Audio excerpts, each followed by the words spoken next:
All right, here we go. It's time for Prealgebra. I finally made it through the chapter 3. I'm gonna do this all from my mind. I have not even thought about chapter 3 in a while. I'm in chapter 4 now, which is fractions. What was chapter 3 on? I think it was on...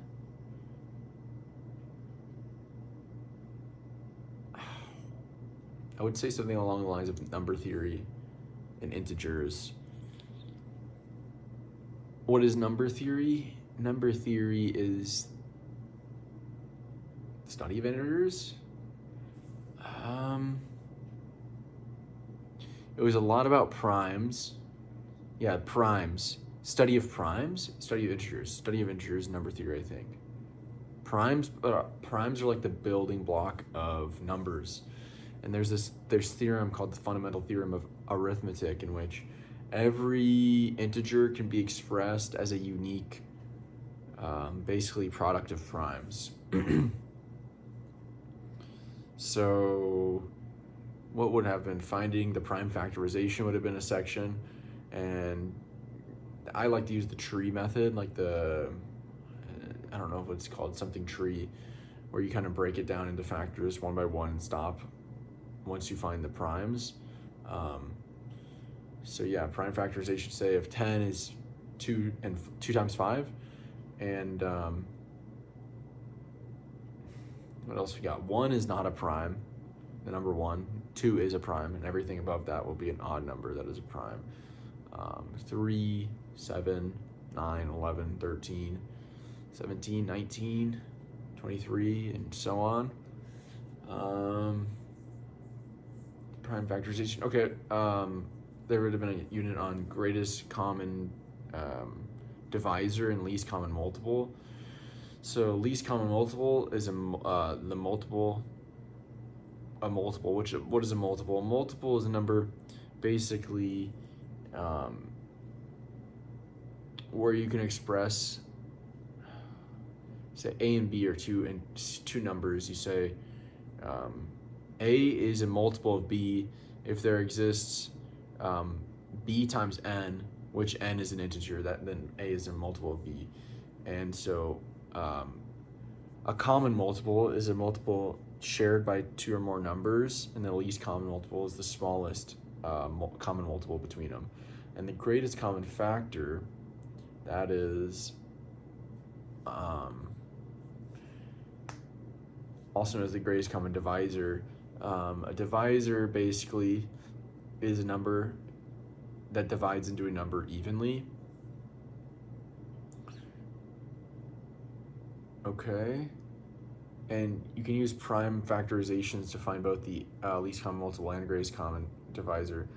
How do we do that? So to find the least common multiple, what we're gonna do is we're gonna say, all right, you're gonna take all the unique primes and the prime factorizations, and you're gonna multiply together the highest degree of each of those primes that is found. So say 10 and 15. So 10 prime factorization is 2 times 5, and the prime factorization of 15 is 3 times 5. So all the primes we have are 2, 3, and 5, and they're all, the highest power in the prime factorizations are 1. So it's just going to be 2 times 3 times 5. 2 times 3, 6 times 5, yeah, 30, which is the prime factorization, or the least common multiple of 10 and 15. That makes sense? All right. Greatest common divisor, you're going to find the prime factorizations. And again, but this time, you're going to take the primes that are in common between the numbers, and then find take the smallest power of each of the unique, you're gonna take the smallest power of the common primes and multiply them together. So 10 and 15, all right, let's get a bigger, let's say, no, 10 and 15 is fine for now. 2 times 5 and 3 times 5, so what are the overlapping primes, the common primes? 5. That's the only one. 2 and 3 are not. And the smallest degree or smallest power is 1. And so it's 5 is the greatest common divisor of 10 and 15. All right, what else are we missing? There's a lot more in this section, I'm sure of it. This is a kind of a long section. So primes, prime factorizations, number theory, greatest common divisor, least common multiple. That's about 4 or 5 sections. All right, give me a little, I'm gonna take a little nudge now. What do we got? What do we got? Give me a little nudge. Multiples was the first section. Yeah, the chapter is on number theory. And number theory is the study of integers, right? Yeah, it is. Okay, multiples. So what is a multiple? We already defined that. 0, every, no.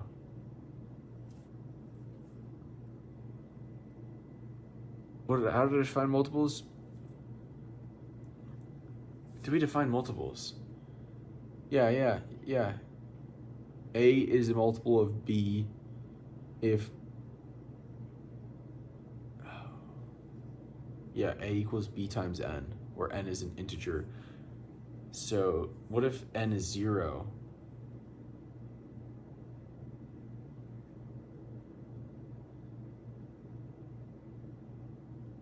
What? No, that doesn't make sense then. Oh yeah, it does. Every number, no. 0 is a multiple of every number? Or every number is a multiple of 0. 0 is a multiple of every number is 0. 0 is a multiple. A 5 is a multiple of 10 is a multiple of 5 if A equals B times N and N is an integer. Okay, so if 0 is A, 0 equals, yeah, 0 is a multiple of every number? Whoa, it is. Okay. Yeah. All right. Number theory. What's next? Multiples, I should say. Divisibility tests. Okay. Forgot the divisibility test. What divisibility test do we have? Okay, every integer is divisible by 1. Known integer is divisible by 0. What about 2? If the number ends in 0, or the unit digit is 0, 2, 4, 6, or 8, it's if it is divisible by 2. How about 3?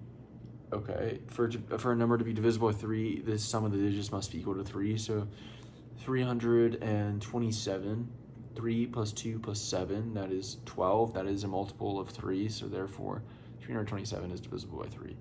All right, what else we got? 4,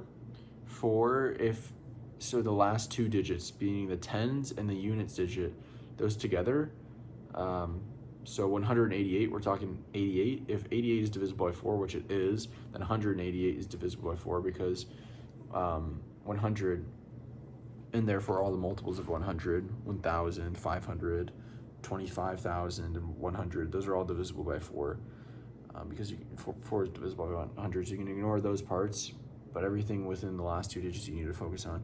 How about 5? 5 is divisible, a number is divisible by 5, it ends in, the unit digit is 0 or 5. 6, we don't have a rule, but you can check, yeah, it's got to be divisible by both 2 and 3. 7, that one I don't think we had a rule for in this chapter. 8, 9, the integer, or the digits are all, the digits sum of the digits equals a multiple of 9 to be divisible by 9. 10, the units digit is 0. All right, what do we have? We had 0, 1, 2, 3, 4, 5, 9, 10. Good.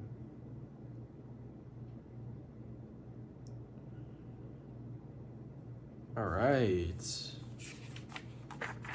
And divisible by is kind of the opposite of like being a multiple of.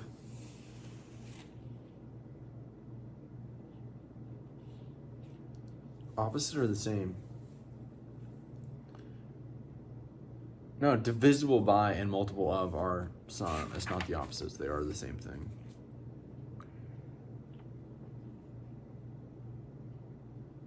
What is this? 2 strategies for determining if one number is divisible by another. Rewrite A as a sum of numbers that are divisible by B.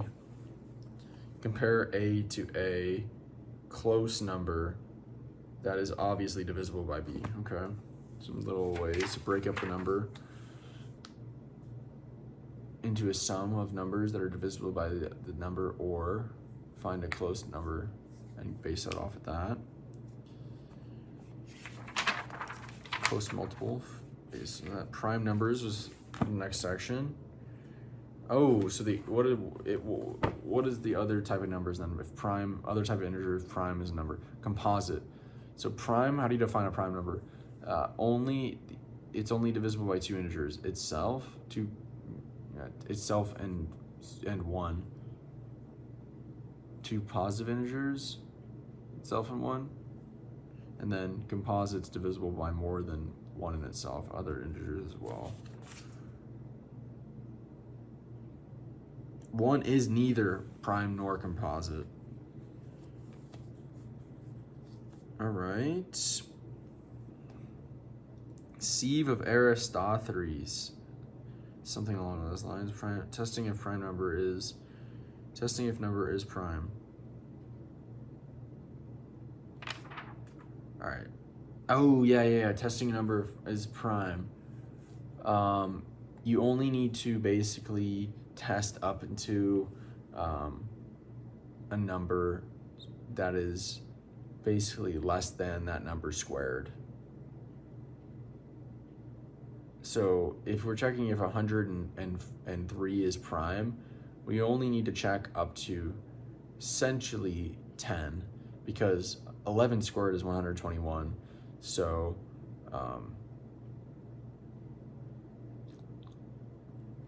if we checked everything up to 11, then we don't need to check anything greater than that.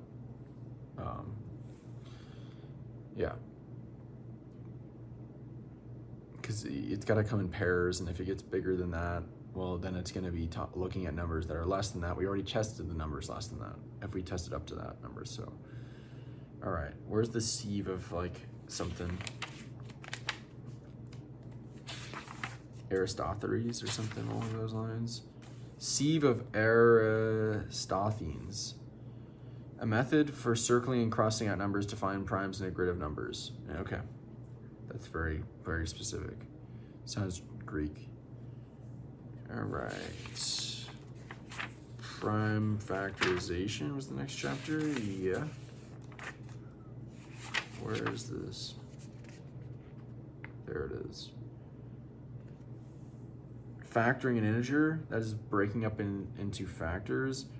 What is the factors? Those are numbers that are divisible by the number, right? Fundamental theorem of arithmetic, we got that. Prime factors, factor trees, got that. Prime factorization of a prime. Just one in itself. All right.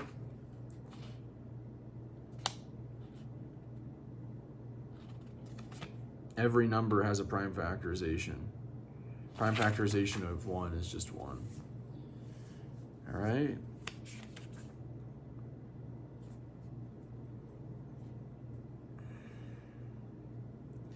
All prime factorizations in which the exponents are all even is a prime factorization of a perfect square.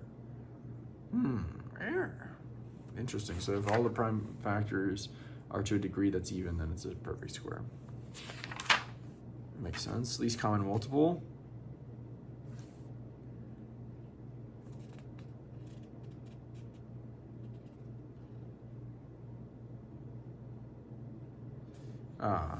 Finding LCM with prime factors, we talked about that.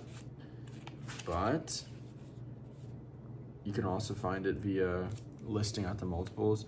You can find the LCM of more than 2 numbers.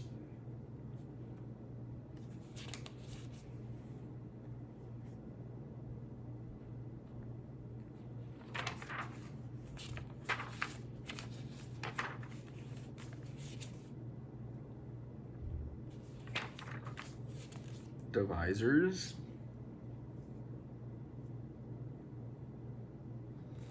So a divisor is the inverse of the term multiple. All right, also known as factors. And then greatest common factors. Okay, another term, relative prime. Two numbers are relatively prime if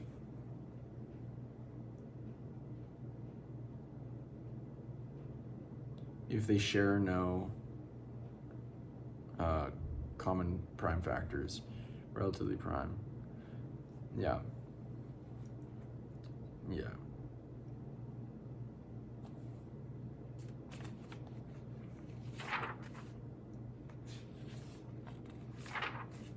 Referring to two or more integers that share no primes. Boom. And that's it, I think. All right. Chapter 3 in the books. We're in fractions now. So, that's it for today. Talk to you later. See ya.